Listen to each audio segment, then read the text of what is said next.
Values and your faith are important to express to your audience on social media. When I came onto social media, it was because of my faith that I have over 1.5 million followers now.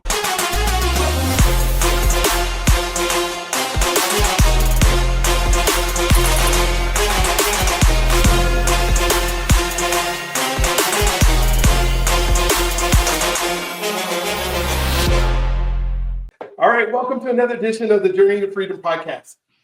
Each and every time I get to do one of these, I promise you, for those of you who've been watching and those who have subscribed, and I'd love for you to do that. For those of you who are new, I promise you, if you start watching these, you're going to find something in one of our podcasts that's going to make your life move forward. All I can say is, this year we're interviewing 100 Black men.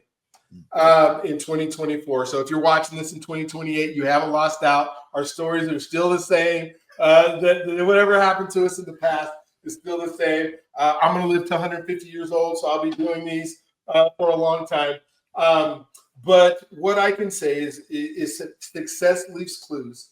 And when you see the caliber of the guests that we get to have on, not only the whole podcast, but on each and every single one, I win. Because I can promise you in this last year, I'm a way better man than I was before the year started.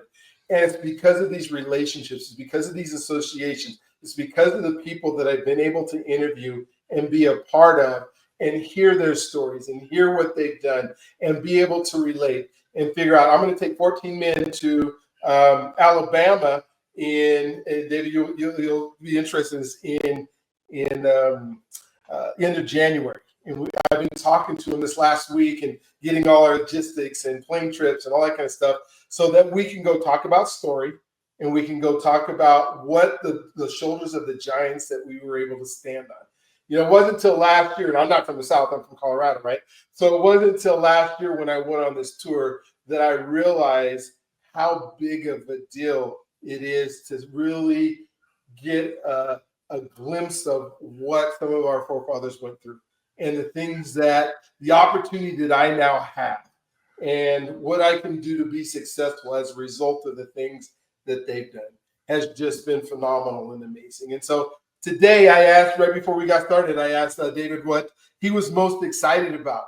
And I love asking that question. And, I don't ask a whole lot of questions before we do this because I want it to be all on video, right? If I ask them a question and they give me this profound, life-changing answer, and then I have to ask them again, it's not the same. And so, I asked him what he's excited about. He says he's excited about having a conversation with us today, excited about telling his story, excited about sharing. I mean, he's been doing 30 or 40 podcasts just in the last few months, just making sure that the caliber of the folks that he brings on his podcast are really good and that we can make a difference in our lives. And when we think about success, David, I might have a little bit more different definition of what I believe success is, and I'm going to have you talk about it after you tell your story. But I believe success is living in purpose. And when I think about, my job and my goal is to help people become the person that God put them on this earth to do. And when they're living in that purpose, they're successful. When you're serving others and you're doing things to help other people have these better lives, you are successful. And so it's not about a matter of money or material stuff or having more people like you or all these things. It's about what are you doing with that purpose and why you're on the planet and how are you serving others as a result of it. And you're doing a phenomenal job of it. You've lived a little bit of a life. We're not talking to a 14-year-old who's trying to figure it out. We're talking to somebody who's seasoned and has gone through some things. And so I would love for you to tell your story. Let's start there. Let's start with, I let all my guests start in their story where they think is probably the best part of their story. And sometimes we might go back and forth, and then we'll just kind of chop it up after that with talking about purpose and then talking maybe our 5 pillars. So David Griffith, please, from the East Coast, I'm in Denver, he's in Maryland, and let us have it. Well, thank you. Thank you for this opportunity. I don't take it lightly to have the opportunity to be on your platform. Thank you. Absolutely. Earlier today, I was thinking about the shoulders that I get to stand upon.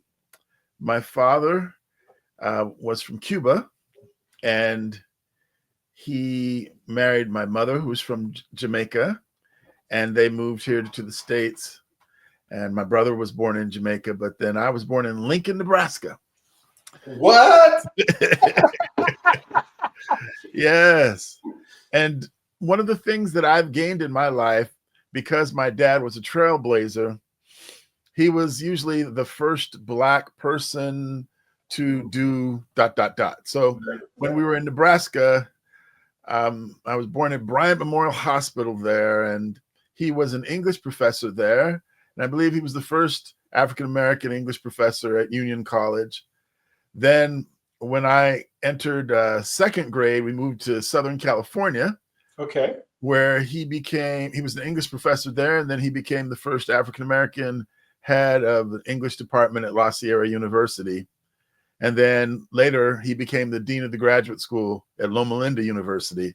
Once again, first African-American to do that. So I was blessed to be in these different contexts where, because we were being integrated and he was such a trailblazer, then I had more of a global perspective on things. And so my childhood best female friends, one was Filipino, one was Indian. My best male friends were Chinese. Because of this experience, then I started looking at the world differently, like one big community. Yeah. And I really think that I'm grateful. My dad he told me when I got older, he did not let me know all the discrimination that he was going through at the different jobs that he was at, even from back in Nebraska, because he didn't want me to be jaded. And I appreciate it, but I'm also appreciative that he told me after the fact. Yeah. So I could know, oh, okay, all right, that's what this is, right? So, but it allowed my heart to be very open. So I guess that's where I'll start in my journey. Is I'm very grateful for my father from Cuba and my mother from Jamaica. Oh my gosh, that is so cool. And so for you then, what was your life like? So you get to all these places. Oh man, so you got East Coast, West Coast, Nebraska. My son went to Hastings, so I know Nebraska well. I guess not as well. And second grade, you're more of the Loma Linda, and I went to Azusa Pacific University is where I went to college, and so I was an athlete there. And I stayed in Southern California for 25 years before I moved back here. And so my kids, I have 8 children, they were raised there. And then we're back here, as they're being adults. What was your life like after, the time with your dad, and as you began to become the person that you are? What is that been like? Oh, interesting. So, well, in high school, I realized that I had an English teacher who I was involved with a youth group called the Light Company that he started, and my English teacher, Bruce Freeman, he saw some potential in me. And so in the summertime, he took one of my friends who lives in Colorado, actually, Jeff Vargas, who's a public speaker. We both went to a conference that this English teacher took us to, Bill Gothard's Basic Youth Conflict Seminar. And I got a lot of insight in applying biblical principles to my life. And this same mentor, teacher, he started this youth group and gave us the opportunity to do big things. Like we created a musical, like, wow, okay. Wow. Like he didn't have that gift, but he was like, no, yeah, what would you all like to do? And so I liked songwriting. And so then I ended up writing music for a musical, and we put it all together.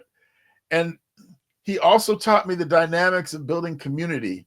When you're trying to have a group of people do something, he taught me about doing icebreakers at the beginning of meetings so that people got a chance to get to know one another.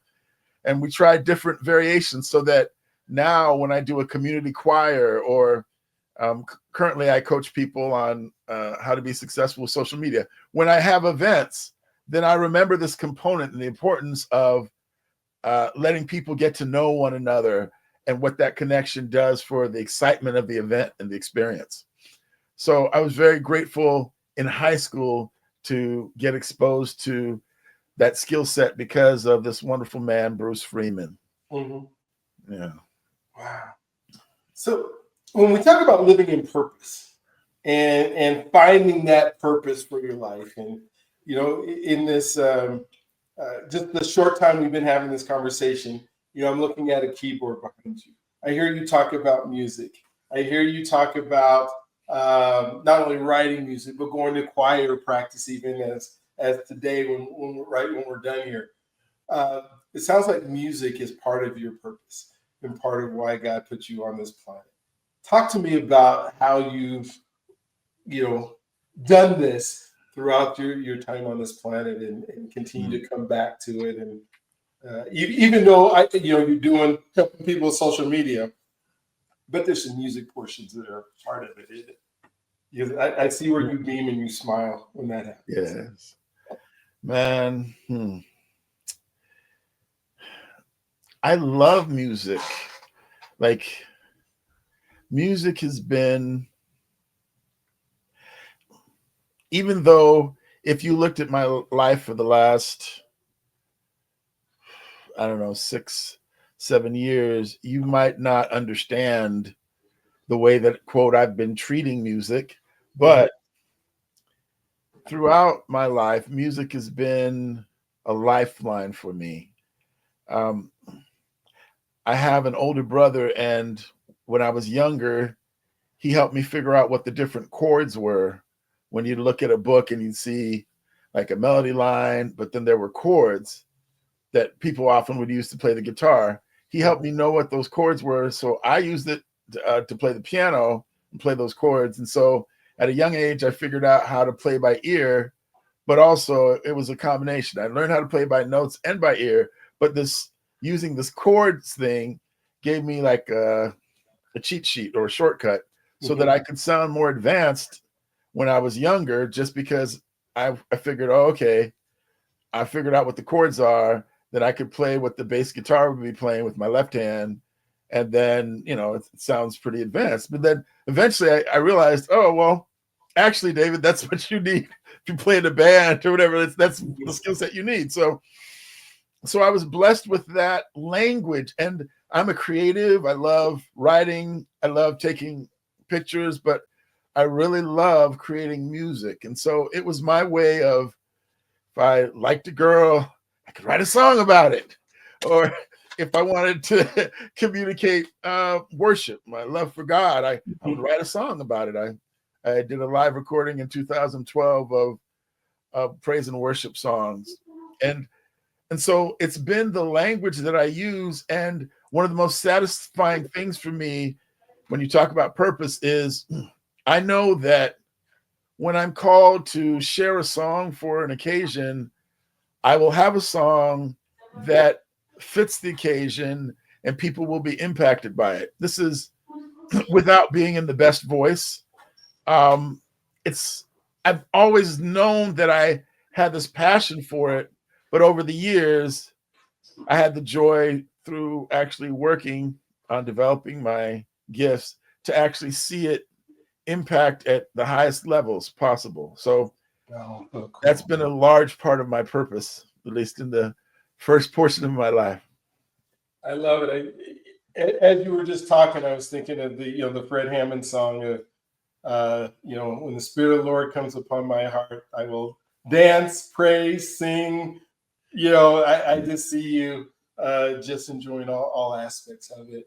When you think about identity, and who we are, and I think of Black men who've struggled with figuring that out, who my identity was based on their upbringing.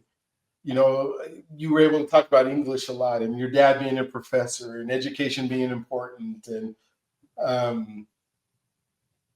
who or what types of things shaped your identity for you to become the man that you are today? Was it the people that you were around? Was it your parents? Was it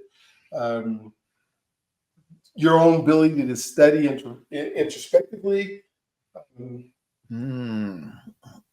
who is David based on the identity that you hold for yourself, right? Because that's one of the most powerful forces in the universe, is being congruent with that, right? Yeah.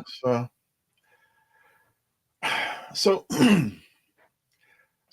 obviously I have already said my father was a trailblazer. My mother and father both influenced me greatly with my identity. My mother has always been very charitable and hospitable. Even right before this session, we were having a conversation about allowing someone to move into the basement here who's going through a challenging season. So I've always loved that about my mom. She's always been having a heart to serve others and be a blessing to others. But her being like that, but her being like excellent, like, she's like a straight A student. Although she became a nurse, but she didn't she's not one to flaunt what she has. And that's what I love about her, this humility, despite all that God has blessed her with. So I seek to be like her in terms of, I want to be excellent, but I want to be excellent where I recognize in humility, it's a blessing to even have the opportunity to serve or to be excellent. My father was someone who was excellent and a quiet person. And so he was an introvert, but because, he's a professor and he was also a pastor, then I think I'm more like him in that sense, that I really am an introvert, but I get all this energy and excitement when I get a chance to share. So I see where my roots came from my parents. But like I mentioned to you, I so appreciate the different places that I got to be, because my childhood best friend, when I was growing up in Southern California, La Sierra, my best friend was Russell, and Russell's parents, for example, and he's Chinese or is Chinese, and his parents didn't have a TV. And so he would read all the time. And so when I would go hang out, like on Saturday, when I'd go hang out at his house, we might go hiking, but we might read. And I was like, oh, this is pretty cool. And in my mind, I was like, oh, okay, well, your mom is a doctor, your dad is a dentist, y'all doing really well, and y'all don't have a TV, and you read a lot. I think there must be something to this reading thing. And my dad is someone who was a prolific reader as well. So being around environments where you're seeing people, my best friend had all these cool opportunities in his life. Like when he was, I'm trying to remember what age we were. When we were growing up, his dad bought him a go-kart, but it was like an off-road go-kart. Mm-hmm. But literally across from where his house was, there were like hills and like dirt roads and stuff that you could travel on.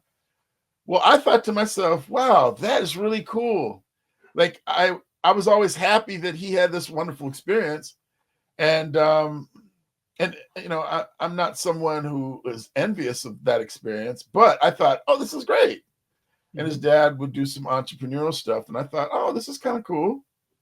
So certain things to me were, okay, David, well, here are recipes. Like if you want to be able to have the ability to do some of these kinds of things, keep in mind what you see. Yeah. Wow. So experiences and experiential things that you've been able to do have shaped a lot of who you are just because of being exposed to it. And I think when you think of, some people that are in Maryland or, that area that may have never left the state. I was talking to some people here in Denver area and, they haven't been to the mountains. And they're, when I was teaching at one of the local, inner city schools here, and I'm like, you haven't been to the mountains? It's an hour drive. How are you not in the mountains? And I remember when I was teaching in Southern California and, living in Rancho Cucamonga, they hadn't been to the beach. Really? You just go, how is it that, you don't get those experiences and then, taking those with you And it does shape your identity. It does shape who you are. When we talk about relationships and relationships with other folks that may have been a part of not only your identity, but your ability to trust people and your ability to move through.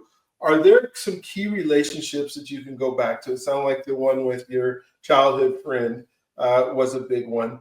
Are there any others that you can say this relationship changed who I am? Well, I mentioned my mentor, Bruce Freeman, my high school English teacher, right?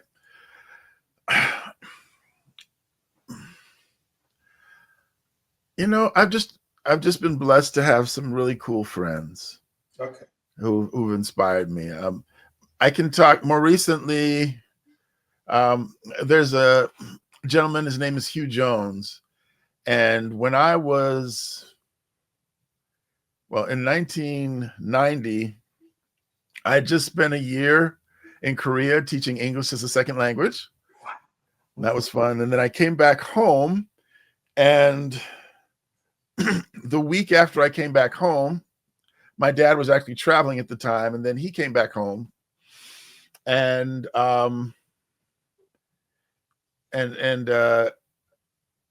so we had an interesting exchange.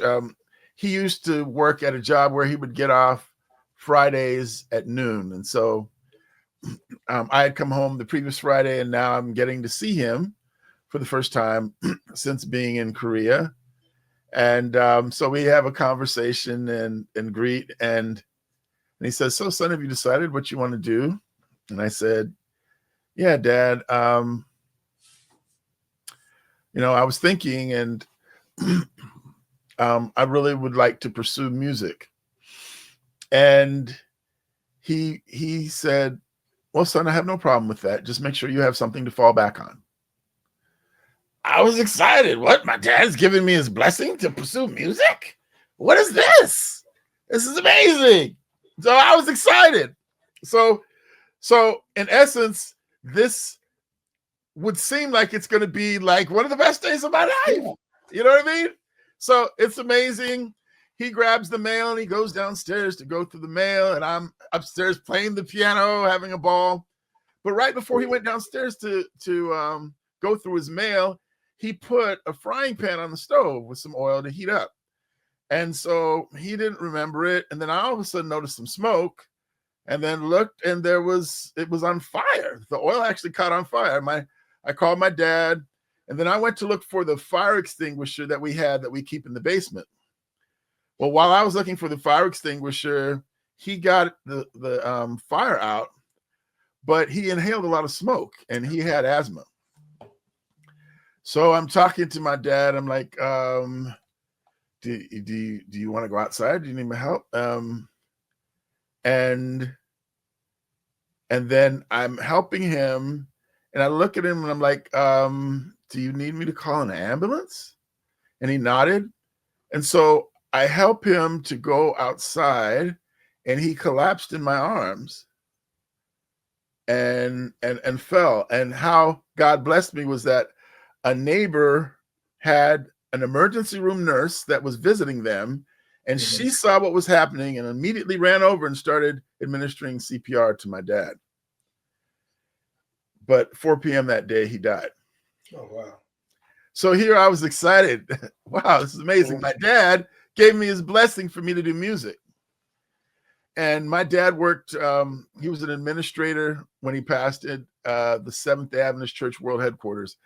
And I had been a tour guide there. And so everybody that I came in contact with, they kept saying, "So are you going to be a minister and make your father proud?" And I'm going like, y'all didn't get the memo. Before he died, he gave me his blessing on the music. Yes. What y'all doing? You're messing it up. Yes. And so for a while, I was a little bit upset because I'm like, why is everyone trying to make my father proud? Yeah. When he gave me the blessing to do something different. So there was a season where, I went through a lot of changes. That was a very stressful time for me because you talk about identity. I was trying to understand who it was that I really was supposed to be, because here I thought I had the most wonderful blessing to pursue what I thought is my greatest gift. I thought I'm a great communicator and I do it well through song. So let me communicate, let me do concerts, let me speak to people, and let me write music, and let that be my contribution. And yeah, I want to do things to be a blessing to people, but come on, like let me do the thing. So at this season, I had an opportunity to do, there was a church that needed someone for a musical that they were doing. And so I ended up going and doing this role in a musical that they had. And the minister of music there, Hugh Jones, he ended up just creating stuff for me to do, man. Like eventually they hired me as an artist in residence.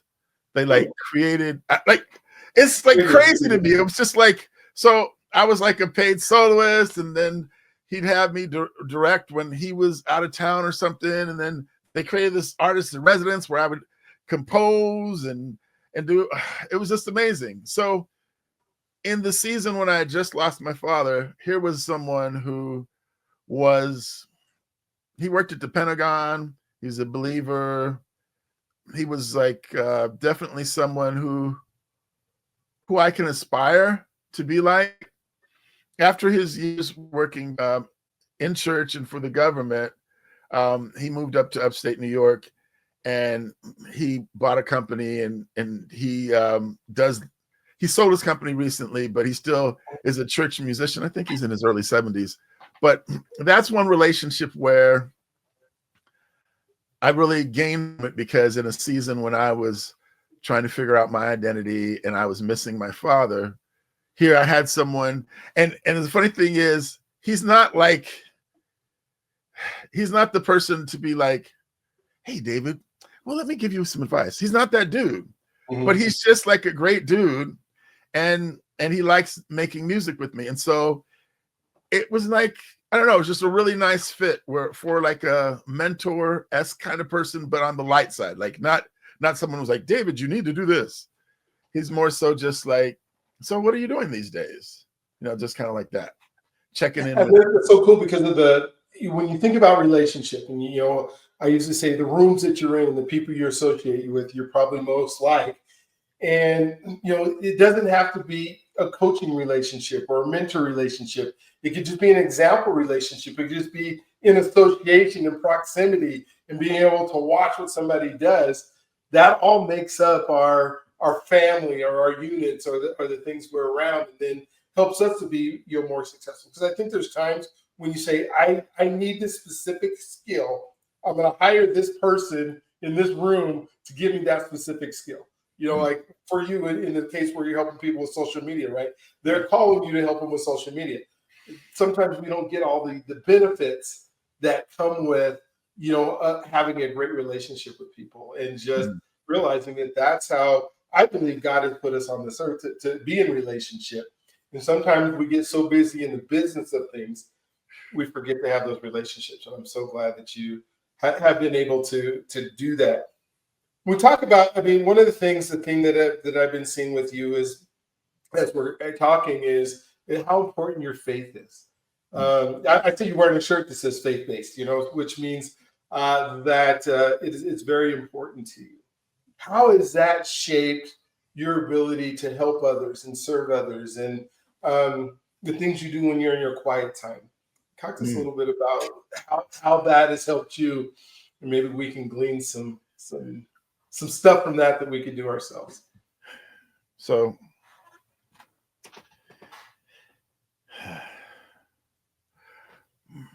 there, I have a person that I look up to. His name is Dr. Myron Golden. I like Myron. He's going to be on my podcast in a couple of weeks.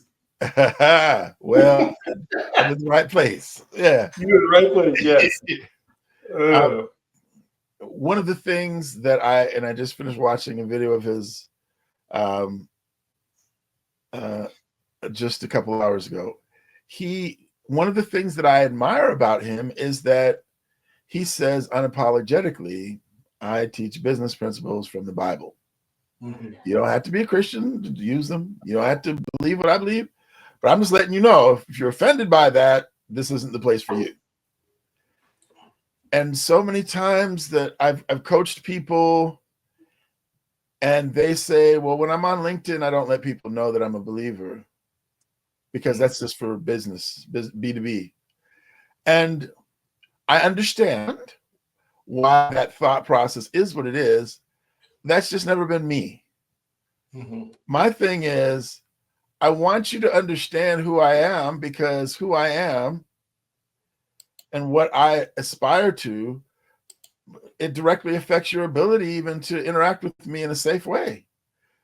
For you to be able to know, like, and trust me, it helps to know what it is that I aspire to be, what I believe in. So I think values and your faith are important to express to your audience on social media, because I think it really allows them to know more about you, that can allow them to know, like, and trust you. When I came onto social media, it was because of my faith that I have over 1.5 million followers now. Because interestingly enough, I got a coach that said, pick 8, 9 things that you're interested in and post about them. And your audience will teach you what they want. So, Reader's Digest version, I had a friend who started a Zoom called Dudes Chat. And it was at the beginning of the pandemic, it was a way for us to decompress when we couldn't go anywhere.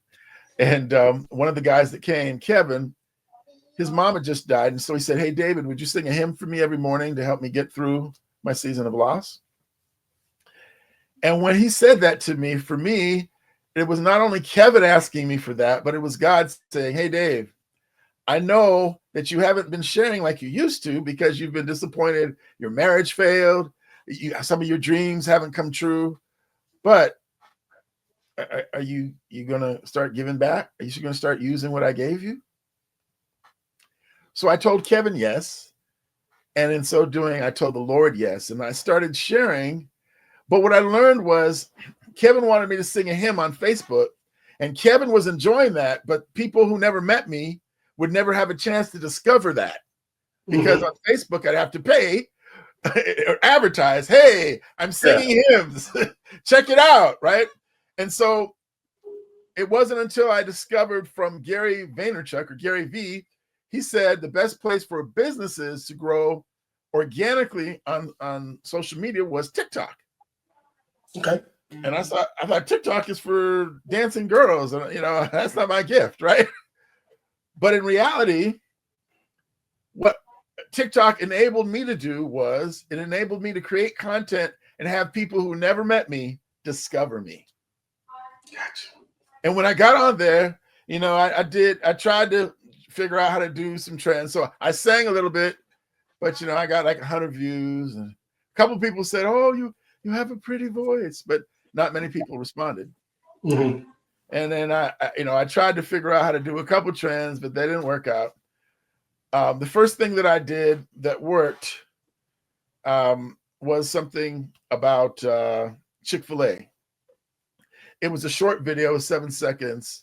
And so I just did something real quick. I took my phone and I was in the line outside of Chick-fil-A. And so I showed the long line, and then I turned the phone and was like, what's so special about Chick-fil-A? And that short video was my first video to go viral because it was relatable and it was short. The algorithm is looking at how long you're able to keep someone watching your video. So it's easier to get the algorithm happy with a shorter video because it's easier to get someone to watch for 5 or 7 seconds than for 30, 45, or 60 seconds. So I learned some principles along the way about what would work. But the interesting thing was when I prayed, all of a sudden I got all these responses, and I got people DMing me and thanking me and asking me questions for advice. And I was like, when I prayed, not when I sang, not when I did trends, when I prayed.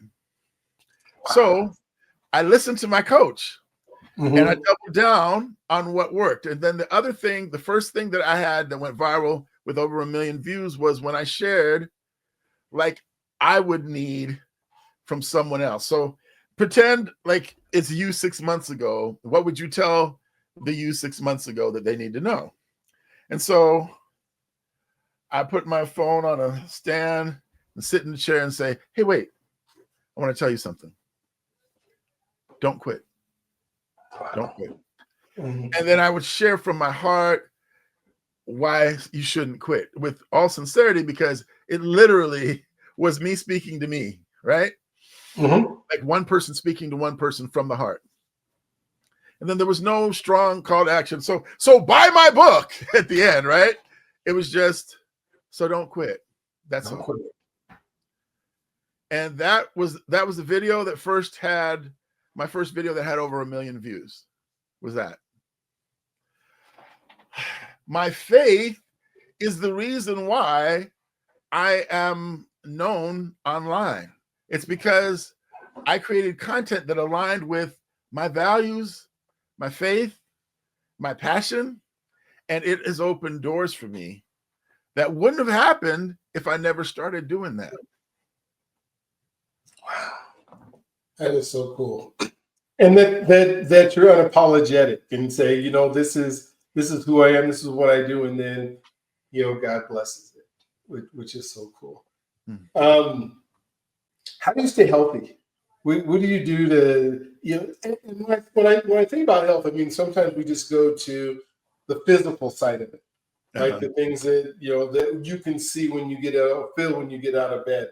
Yeah. But there's such a mental health side of that makes the physical work. That makes us, you know, feel like getting up in the morning, having the energy to do stuff. What are some of the things you do to stay as healthy as you possibly can? Wow. Well, when I wake up in the morning, I have a cold bath. I'm not as hardcore like we'll say Uncle Myron. You know, he does the polar bear stuff with the ice. I'm not at that level. The ocean. Yeah. I'm not at that level.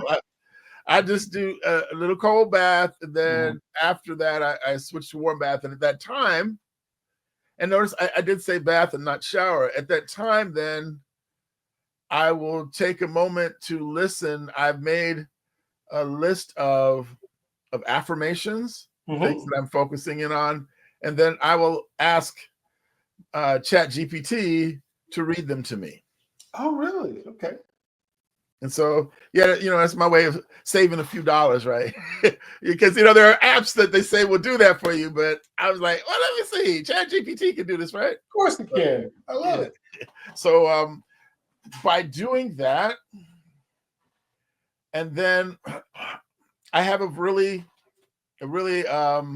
gifted coach friend named Dr. Kristen Guillory, and she encouraged me to spend more time with self-love, self-care by talking to myself in the mirror. And you know what? I realized that for years I've criticized myself, and I thought like this idea was like, okay, I mean, I can do it, but is it important? Well, it is important, because if you think about all the times that you criticize yourself, that recording that goes over and over in your head, even sometimes for me, it's like knowing what my dad would be saying right now, right?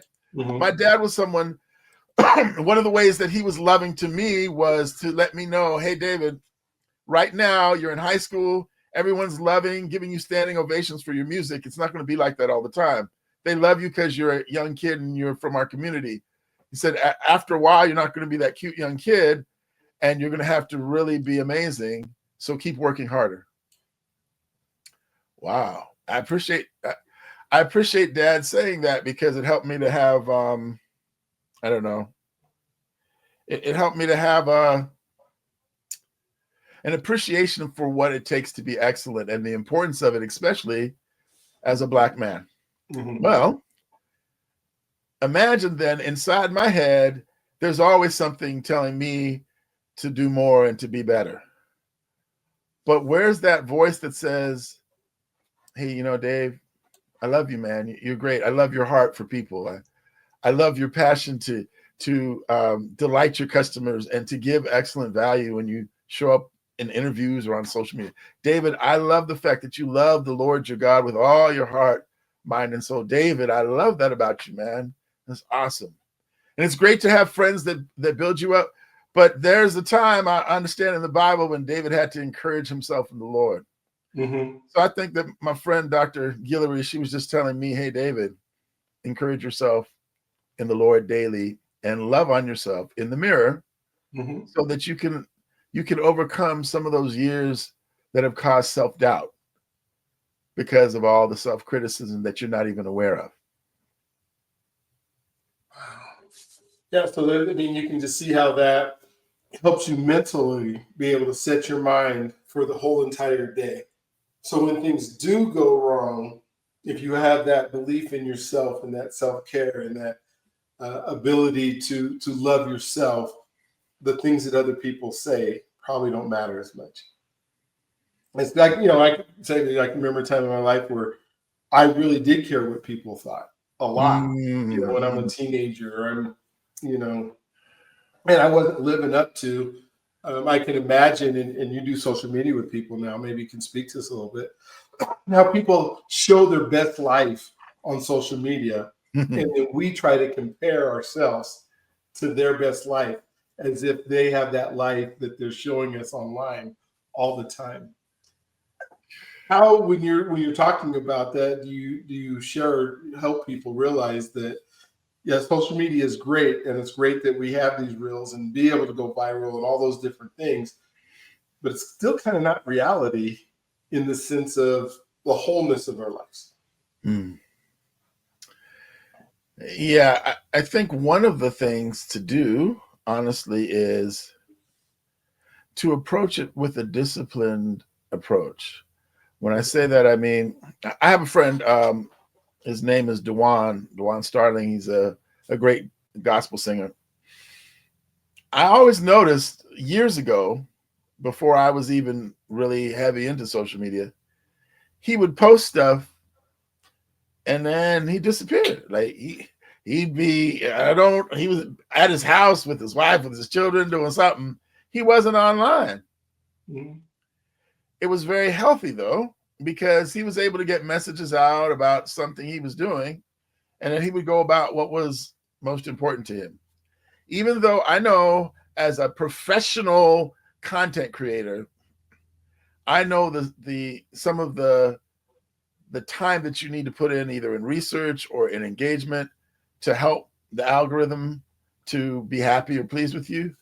That being said, you still do not have to begin your day with your phone beside your bed, right? And start your day getting your dopamine from, oh, did I get any comments? Did I get any likes? Did I get any shares?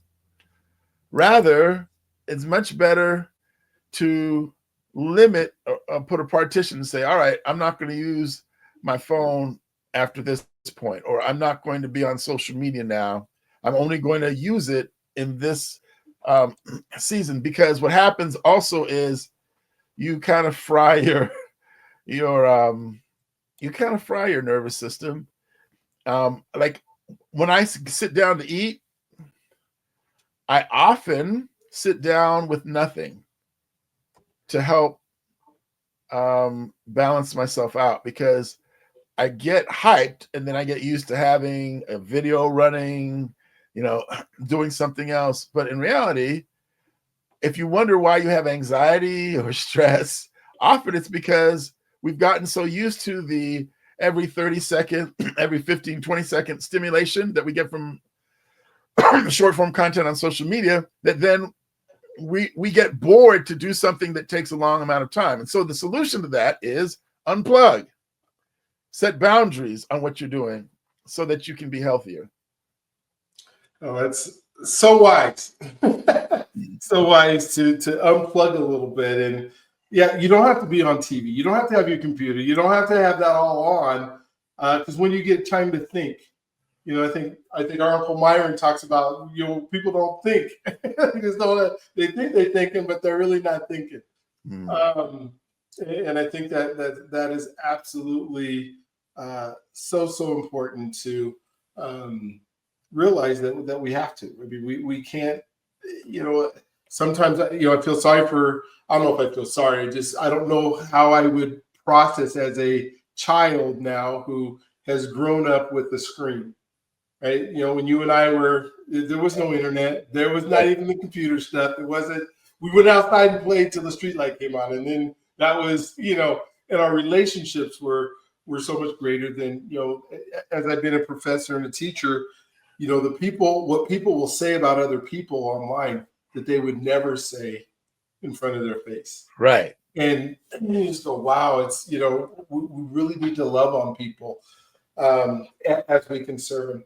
What do you think, in the way that you're able, with all your listeners, and you're trying to serve and create content and do your music and singing, what's your favorite thing to do, or the thing that you think that you're serving others the most by doing as you create stuff? Because you're creative, big time, I can tell so much. Wow. Well, I mean, earlier on, I had a little bit more energy. I don't know. I need to make sure I keep eating or drinking my vitamins, liquid vitamin every day. But I used to go live most every day playing hymns by request. Oh, wow. And I really have some of my best memories on social media are that, because then I'm able to see regulars in the chat, and I'm able to pray for people at the end or in the middle as people have situations. So that whole experience for me, some of my greatest moments. Of course, if I said the one thing, having morning prayers and the number of people that enjoy morning prayer, that could be something that I would say is very impactful. Wow, cool. We don't have too much time left, so I know you got to run over to choir practice. What did we not talk about that you wanted to make sure that we talked about and on our time together? Thank you for asking that question. When I was younger, as a gospel recording artist, and I would sit down with marketing people, they had different things that they would say, like, my music wasn't black enough, or, well, don't think you're going to be a contemporary Christian artist because other than Israel Houghton, they don't have any black people over there. And now, of course, years later, someone obviously defied that. We have a bunch of CCM styling inside of the major gospel artists. But at the time, that's what I was being told. And then at the time I had, and I'm sharing this to share something that I hope everyone takes home. I remember I paid this guru to tell me about what I should do on social media with my music ministry. And so the person said, well, how many likes did you get? And I told her, I don't know, maybe I had 27, something like that. Oh, well, how many comments did you get? I had like 2 or 3. How many shares? I said, none. She said, oh, well, people really aren't into your content.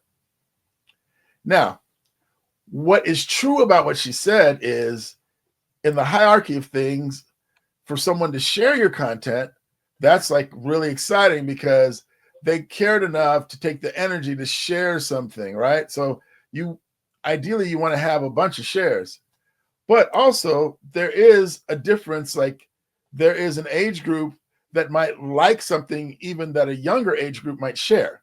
So there are differences in demographics as well that contribute to that.